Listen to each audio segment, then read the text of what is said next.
Thank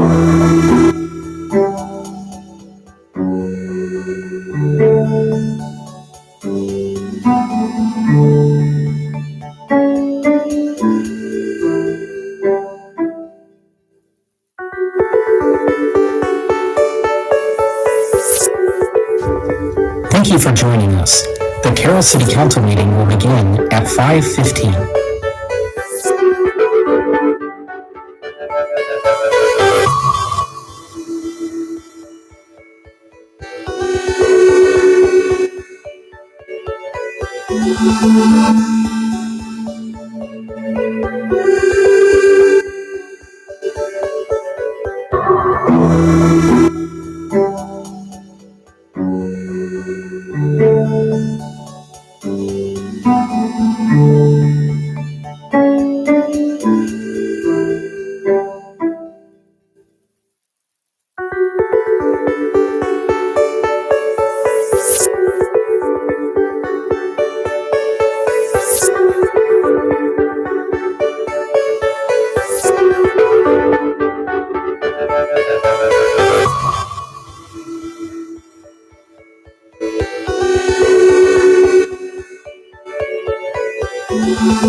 Thank you for joining us. The Carroll City Council meeting will begin at 5:15.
Thank you for joining us. The Carroll City Council meeting will begin at 5:15.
Thank you for joining us.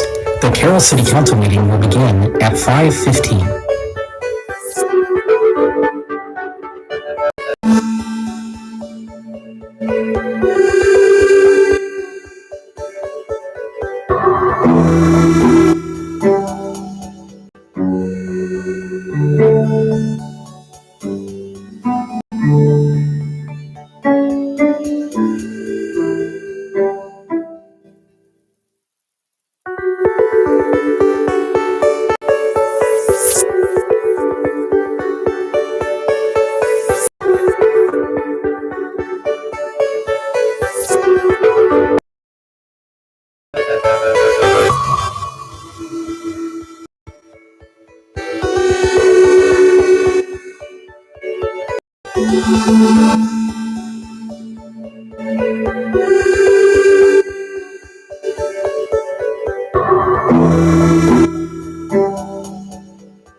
Thank you for joining us.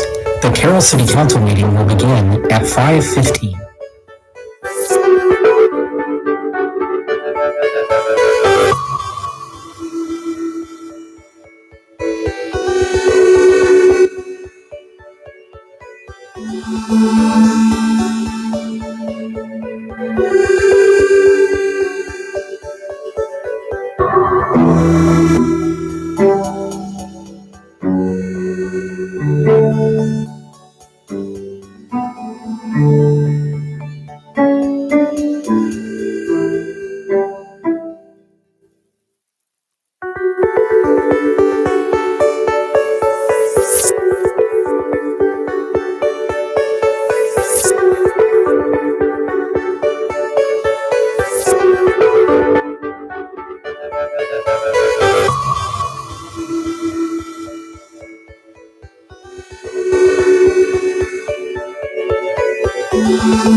Thank you for joining us.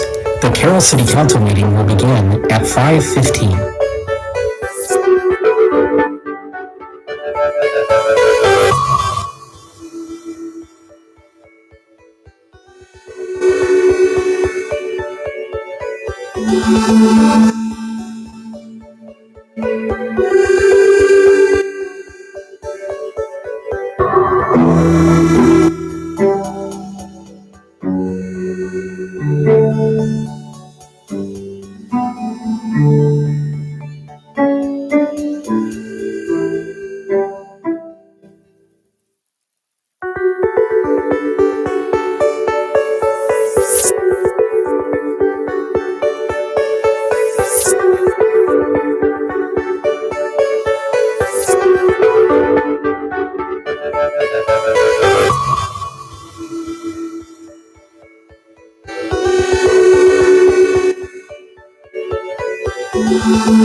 Thank you for joining us. The Carroll City Council meeting will begin at 5:15.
Thank you for joining us. The Carroll City Council meeting will begin at 5:15.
Thank you for joining us.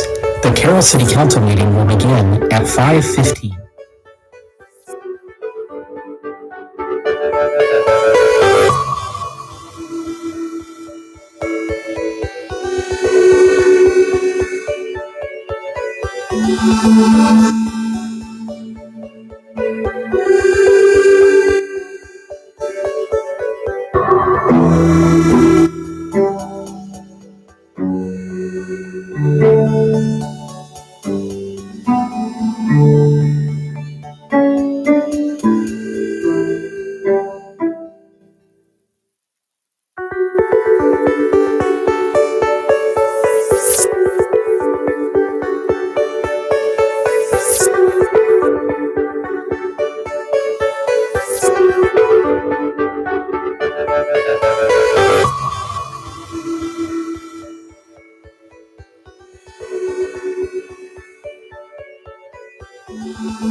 Thank you for joining us.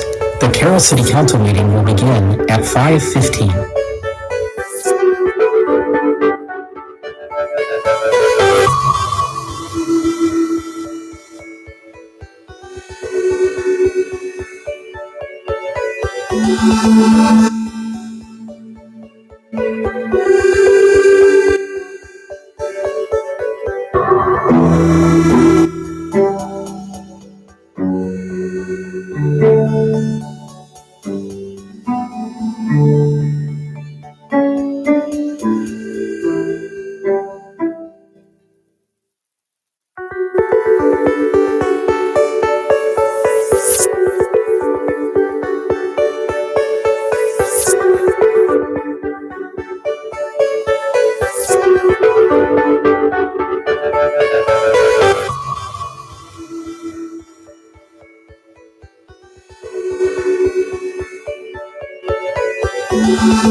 Thank you for joining us.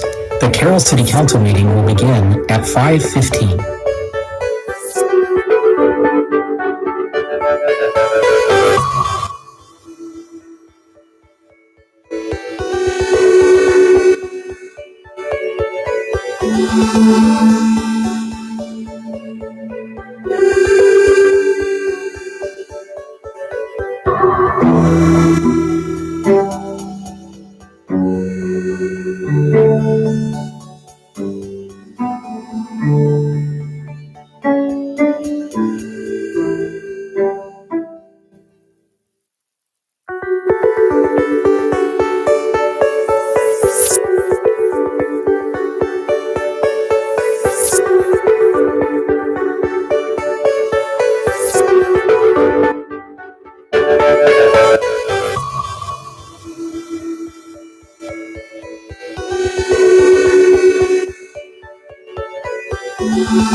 City Council meeting will begin at 5:15.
Thank you for joining us.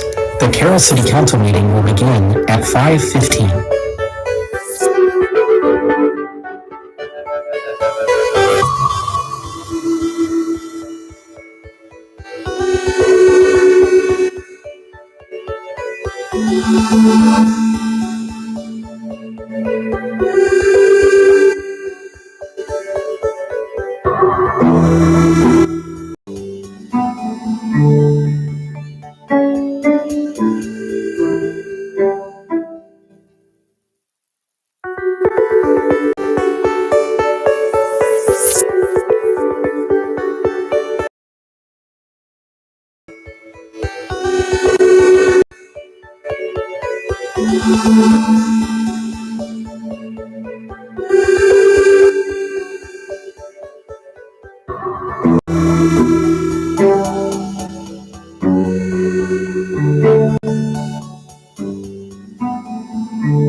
Thank you for joining us.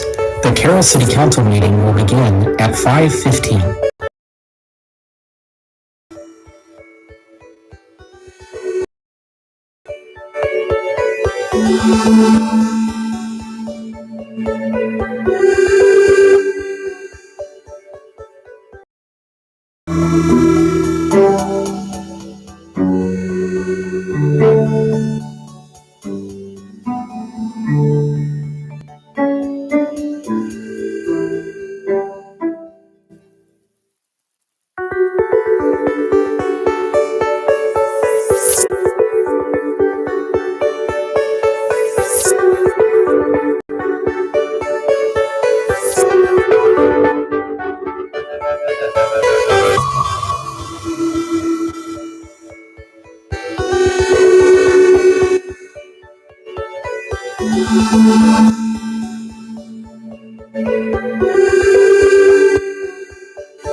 Thank you for joining us. The Carroll City Council meeting will begin at 5:15.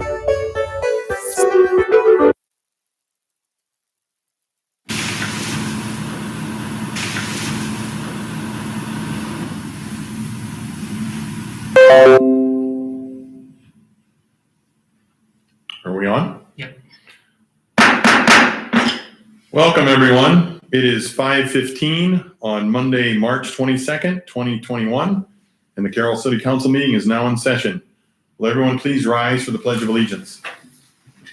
I pledge allegiance to the flag of the United States of America and to the republic for which it stands, one nation, under God, indivisible, with liberty and justice for all.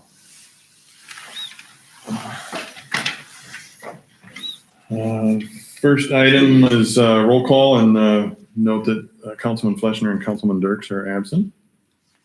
The second item on the agenda is the consent agenda, which is approval of the minutes of the March 8th and 10th meetings, approval of bills and claims. Under licenses and permits, we have a new Class C beer permit with Class B native wine permit with Sunday sales, the Carroll Country Store number 15, renewal of a Class B beer permit that includes wine coolers with Sunday sales for Godfather's Pizza, renewal of a Class C beer permit for Carroll Can Redemption, the renewal of a Class C liquor license with Sunday sales, the Carroll Moose Lodge number 273, a new cigarette permit for the Carroll Country Store number 15, the FFA farm lease agreement for 2021, and appointments to committees, commission, and boards is the appointment of Marilyn Barta to the Historical Preservation Commission for a 3-year term to expire on 12/31/23. Is there any discussion with regards to the consent agenda? I move to approve the consent agenda. Second. There's a motion and a second. If there's no other discussion, we'll go ahead and vote, please. Base, yes. Haley? Yes. Cox? Yes. Seaman? Yes. Motion is approved. The next item on the agenda is oral requests and communications from the audience. And if there's anybody that has called in at this time, please unmute your mic and go ahead and speak.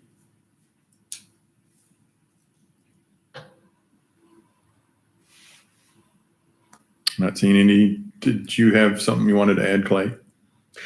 Just that I had a gentleman recontact me about UTV, ATV vehicles being able to be driven within the city limits on city streets. He is a handicapped individual who feels that he's able to get out and get fresh air and be around town on his utility vehicle. If it were legal, he'd like to see us reconsider it. Okay. We can certainly look at it again if there's, I think, some input from the council if they're so interested. We can look at it again. I would appreciate that very much, as with this individual. Thank you. All right. Thanks, Clay. The next item is ordinances, and there are none this evening. The next item to follow is resolutions, and again, there are none this evening. The next item is reports, and under reports, our first item is the water distribution main replacements 2020, change order number 2, and Randy, please. Thank you, Mr. Mayor.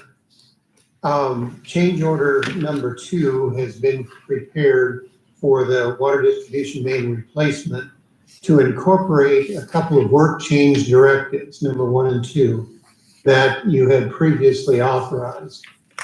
If you recall, work change directive number 1 was the result of entering an agreement with the UP Railroad in which they required the use of ductile iron pipe for the water main on their property, as opposed to the polyvinyl chloride pipe that was originally bid. The cost of that change order, or that work change directive, was $33,786. Work change directive number 2 was a little bit more complicated. The contractor had proposed the use of directional drilling to install the majority of the water main pipe in the project. He had not included a price for that change from open cut construction to directional drilling, but recommended or requested that the items that were originally bid in the contract such as pavement removal and replacement, that would no longer be necessary in the event of approval of the directional drilling, would be paid as part of his compensation for the additional work for directional drilling. So no change was established, no change in the contract was established as a result of that work change directive. Change order number 2, as I said, has been prepared. The amount of change order number 2 is that $33,786. And that brings the total contract price with the change orders currently to $838,112. And there's no change in contract time as a result of this change order. So unless there are any questions, I'd recommend your consideration of the change order number 2 in the amount of $33,786.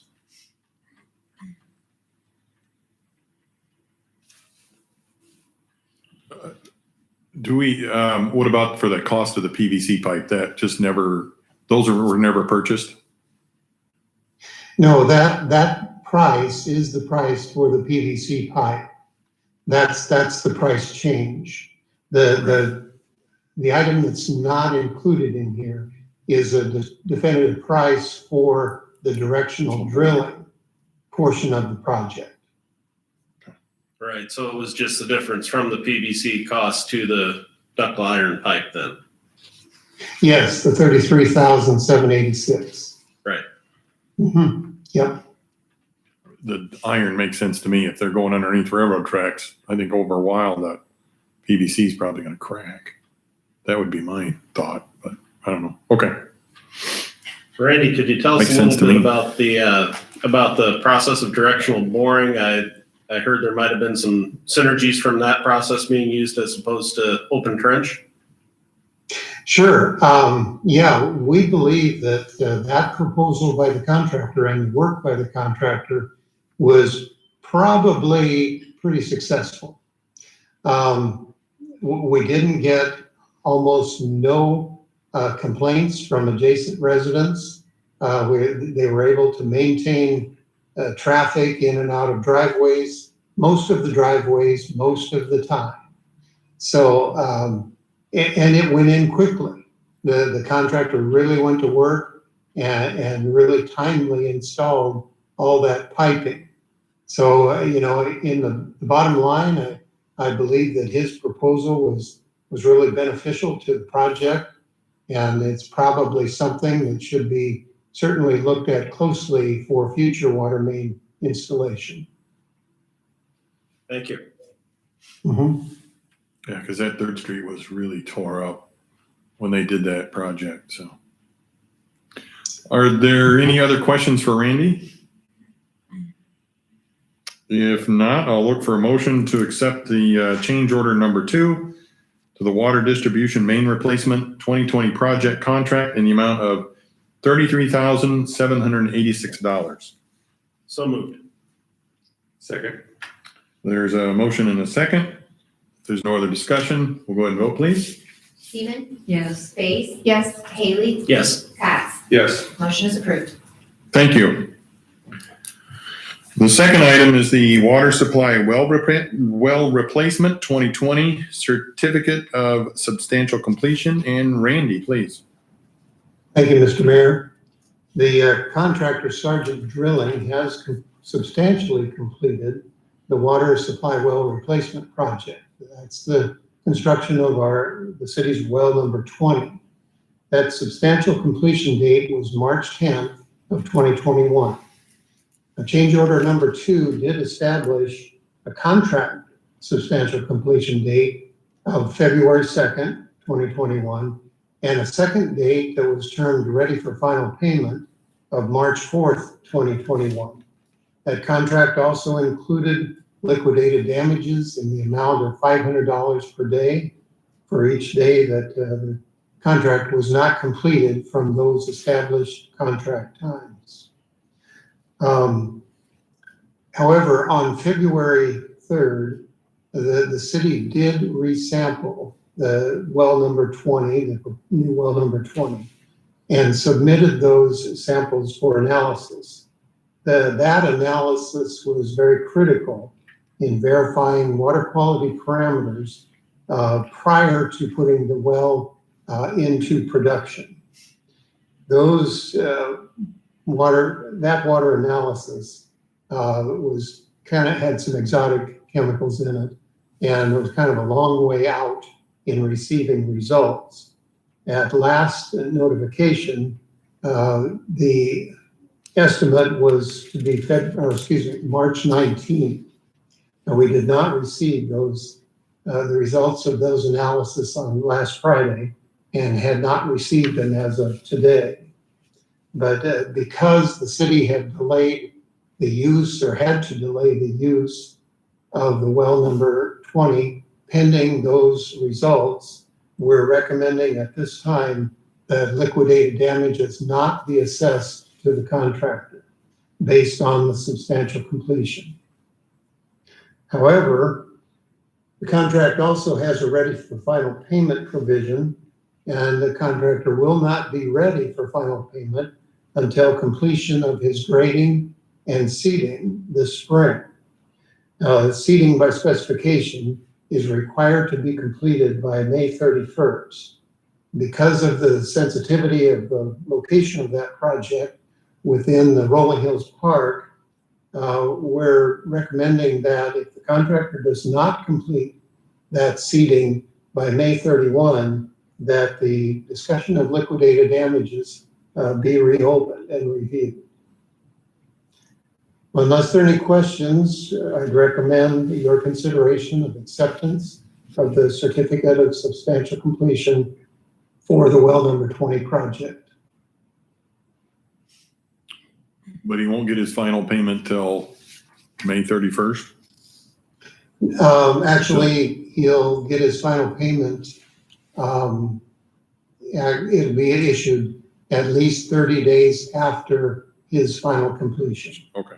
And we're urging him to get it done by May 31st.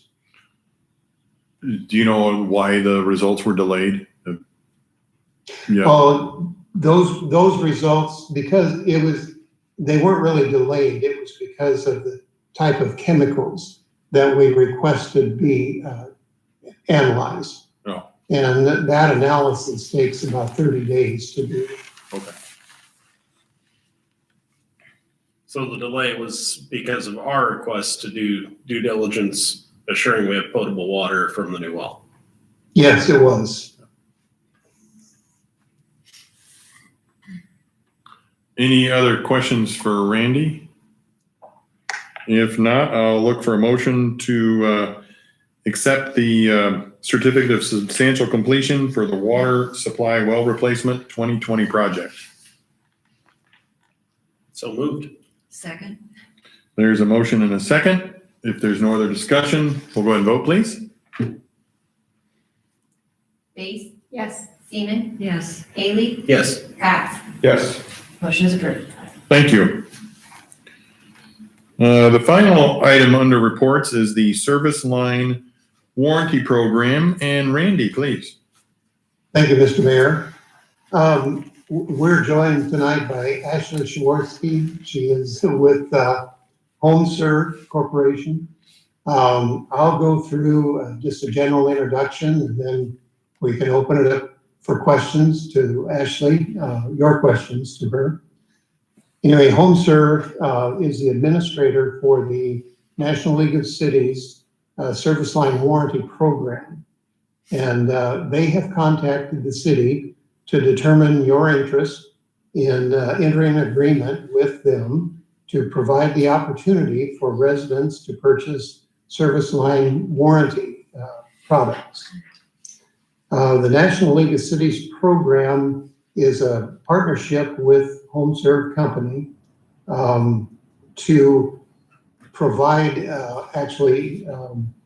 education to property owners regarding their service lines, and to assist them in avoiding out-of-pocket expense for any unexpected service line repair, break or repair. The coverage The program is composed of three types of coverage. The first being the exterior water service line, and that's for repair or replacement of a leaking line. And then there's quite a list of covered repairs that are included in that coverage. And of course, within the city code, the property owner is responsible for the water service line from the main to the building, and in this case, residential buildings, so that this type of coverage would cover that entire line. The second is exterior sewer service. Again, repair and replacement of leaking sewer service lines. And it also includes quite a list of covered repairs. And again, within city code, the property owner is responsible for the sewer service line from the main to the building. The third area of potential coverage is internal plumbing and drainage. And that includes all internal piping for the water, sewer, and drainage within the home. These products, they have fees, of course, per month to subscribe to them. External service line fee is $6.75 a month, unlimited calls with an $8,500 per call maximum. The external sewer line is $7.75 a month for unlimited calls. Again, $8,500 per call maximum. The in-home plumbing is $9.99 per month with unlimited calls and a $3,000 per call maximum. The program is marketed by HomeServe. The city has final approval of any marketing items. Part of that includes, and it's important that the program and the city are separate entities. That's made clear in the marketing materials. And then the other agreement would be for the city logo to be utilized on marketing materials. There's no cost to the city to participate in the program, and there is the option for the city to receive 50 cents per product per month that's sold to residents within the city. There is the other option, the second option, is for the city not to receive that monthly royalty, but to reduce the contract cost to the residents by that 50 cents per month per product. I've also included for your information the program overview brochure and a copy of a PowerPoint that was provided to us that provides an overview. The Iowa League of Cities endorses this program, and their endorsement is included in your information. A draft marketing agreement is also included. And the staff did do some review on this and had asked some questions and got some responses. Those are included for your review. And in addition, there were about 3 additional questions this afternoon that Ashley did respond to, answer for us, and we did distribute those tonight. So unless there are any questions, we'd recommend your determination if you have interest in pursuing an agreement for this program. Otherwise, any questions you have, I'm sure Ashley will answer for you. Hi, Ashley. This is the mayor. This is Eric Jensen. I had asked Mike earlier about this. We do have some issue with the DNR and copper showing up in our wastewater. If the DNR makes a request to replace lines within the house, the copper lines in the house, is that something that this would cover? Sure. Well, thanks, Mayor and Council, for having me here this evening, and I'm happy to answer that question for you. With our program, we do not go and actively just proactively upgrade materials. But if the resident were having an issue with their interior plumbing, we follow all of the city's codes to do our repair. So if it is an outdated material that you want us to replace, then we do that during that repair. But the resident would have to be having some type of issue, not just simply to upgrade the material. Got it. Okay, thanks. You're welcome.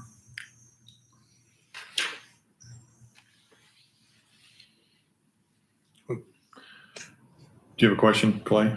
Yeah, I can see you over there. Kind of a parallel question. You cover the water in, the sewer out. What about sump pump discharge lines? Some of those hook up to our sewer system. Some dump into the street and then into our sewer system. So our program is geared for the main lateral lines. So we don't cover the sump pump or any like auxiliary lines in our program. Thank you. You're welcome. I just had someone talk to me about having to have the plumber come and rip the branches out of their sewer line, the tree roots and stuff. So this probably could have saved Our them. most common claim. Yeah. So, I mean, I know that it does occur. I've heard other complaints about it. And this is something that would cover that, correct? Yes. Correct. Yeah, that's probably one of our most common claims. So if a resident's noticing some type of issue, slow draining, something like that, what we actually do is we'll send out a plumber from your local area. They'll go out, determine what's going on, and repair or replace that line as needed. Sometimes, it is just removing the tree roots, but sometimes it's replacing a portion of the line or a total replacement, depending on the severity of it. Very good. Anybody else have any comments? I just had a quick question, Ashley. This is Misty. How do you guys pick which plumber you're going to call? Sure. So the city really could be as much or as little involved in that process as you want to be. What we actually do is we develop a contractor network to service all the claims. We make sure that they are from the local area, that they meet all of your licensing requirements, that they have the proper amount of insurance. But we also do background checks and drug screenings, and then we get a network contractor network ready to service those claims. Some cities provide us a list of plumbers to reach out to go through that vetting. Some want to stay out of it. Either option is fine. But once the resident files a claim, we will dispatch someone from the network. A resident is able to choose as long as they are the network contractor and they are, vetted, and we make sure that there's someone that meets our standards as well as yours.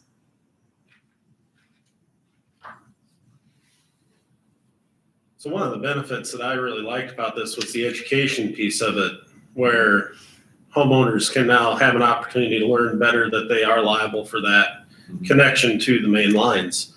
I really appreciate that access, as well as the fact that this is still voluntary.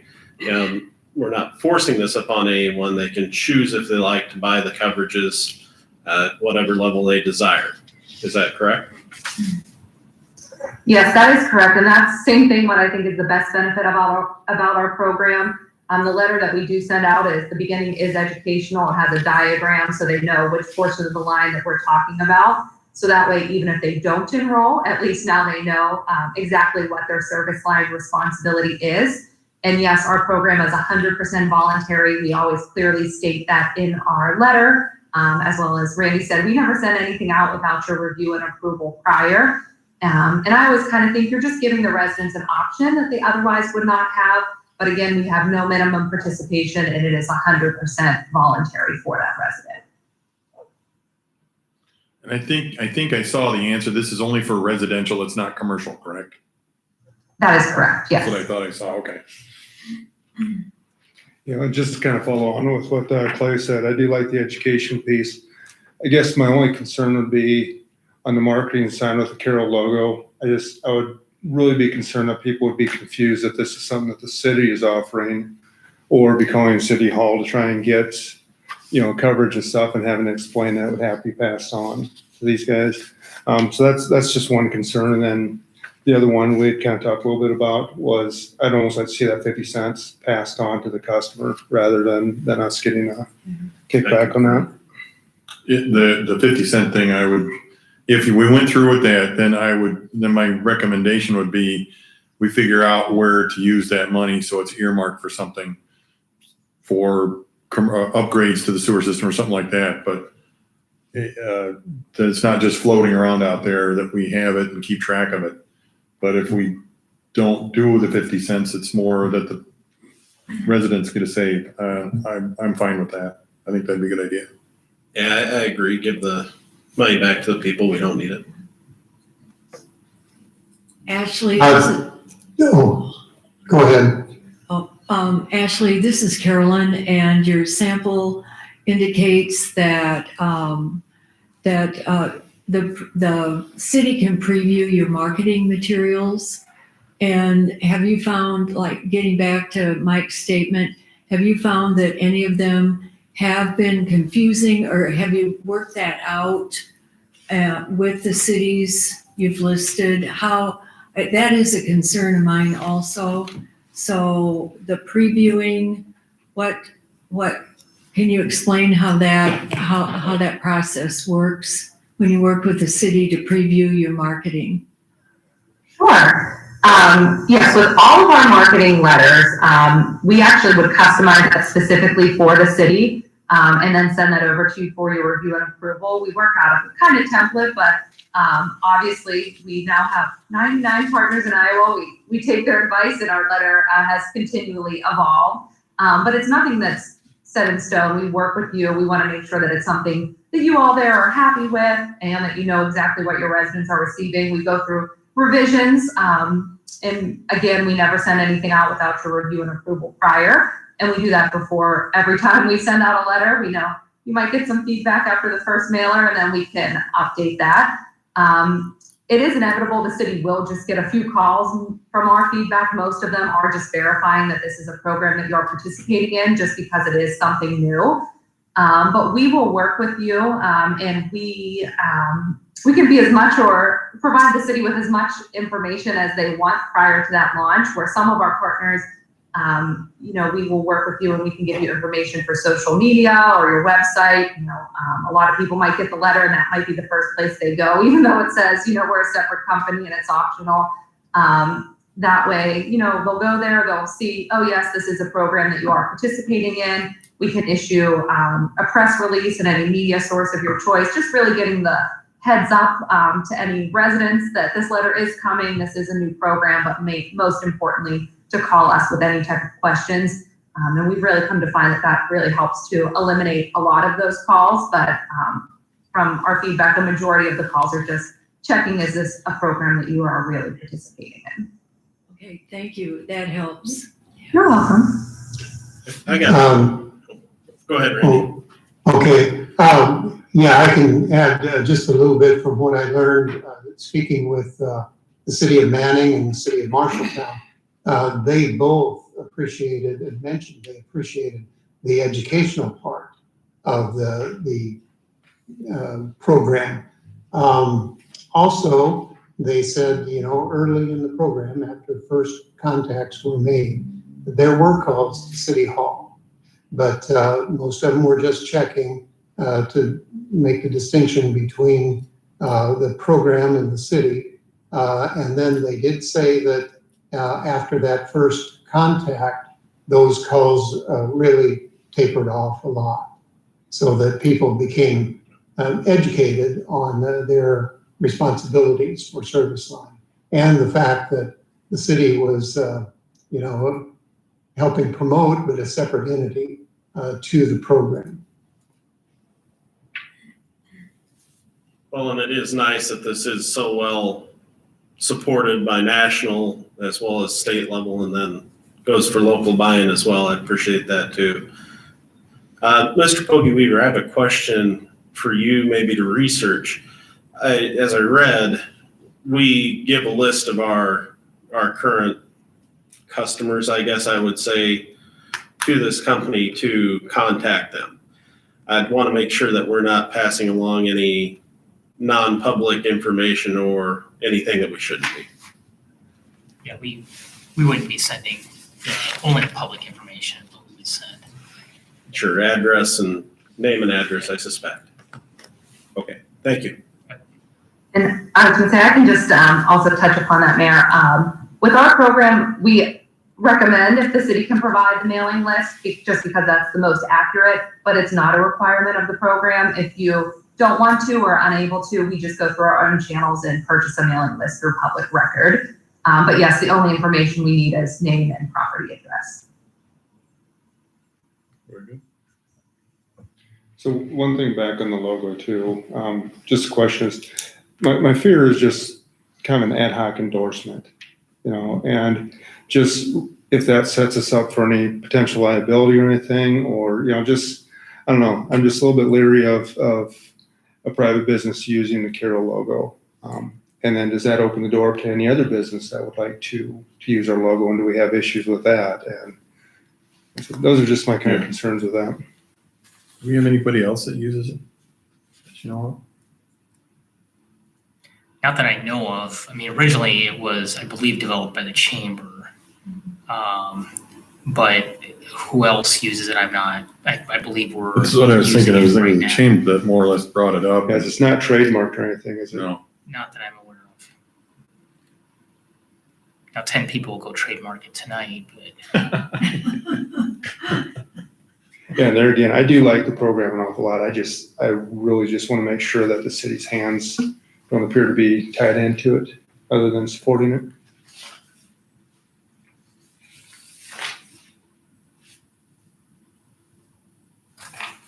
So where do we go from here? Do you bring us back something later, or how do we proceed from here? If you have an interest in proceeding, we'll work with HomeServe and prepare an agreement and bring it back to your table for your consideration and approval. Without I'd like to see that agreement. I think that, but there would be two agreements. One would be with the 50 cents and one without. So we want the one without, correct? Yes.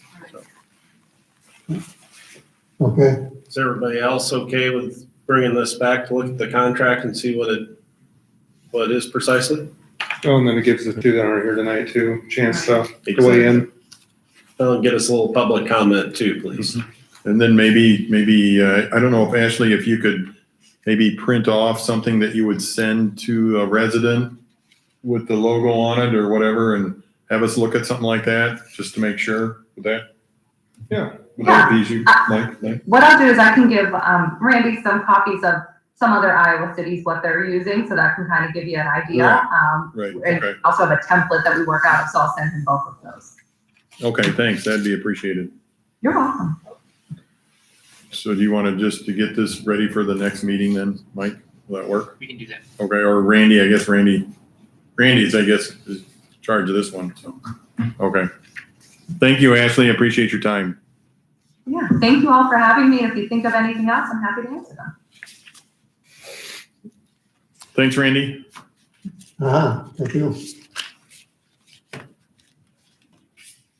All right, so we got some direction on that. The next item is committee reports. I trust everyone has read those. I have no comments this evening. Are there any comments from the council? I already got in my thing on the UTV, so Sounds good. good there. Any comments from the city manager None this evening. on this evening? With that, I'll look for a motion to adjourn. So moved. Second. There's a motion and a second. If, we'll go and vote, please. Seaman? Yes. Katz? Yes. Bailey? Yes. Base? Yes. We are adjourned. Thank you. Okay.